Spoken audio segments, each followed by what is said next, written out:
بلوغ المرام من أدلة الأحكام از علامه احمد ابن حجر اسقلانی رحمت الله علیه رحمت واسعه عالمی برجسته در سطح جهان اسلام. شخصیت علمی حدیث رسول گرامی نقل قلده حضرت عبدالله ابن مسعود صاحب راوی حدیث اتفاقی حدیث قوی.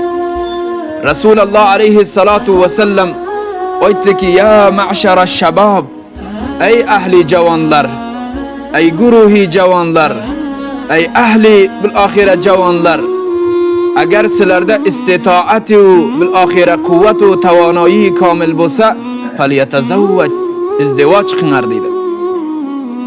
پیامبر گرامی علیه الصلاة والسلام ایت که ای اهل جوانلر، ای مینن امت دارم، اگر استطاعتی کامل سلرده بار، یعنی اقتصادلرن صحیح، اقتصادلرن درست، قدرت و توانایی کامللرن بار که ازدواج قلال سنگر، نکاح قلال سنگر، فلیتزوج، ازدواج کنر، نکاح کنر دی.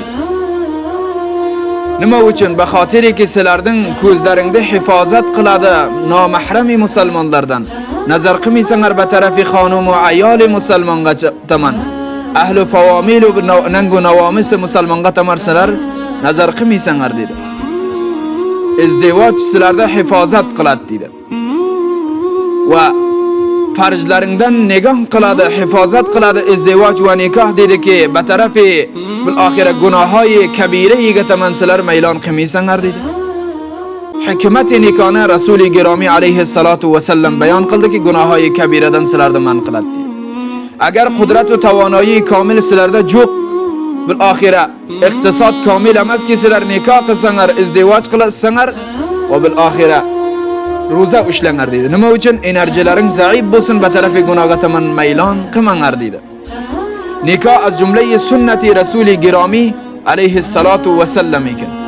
نکاح از جمله سنت الانبیاء، فمن رغب عن سنتی فلیس منی. رسول علیه الصلاة والسلام ایت که هر کسی که رغبت من سنت من خلاده فلیس منی ول از جمله امتی مینم از دیه. هر کمی که نکاح دن وزن ازا قالاده.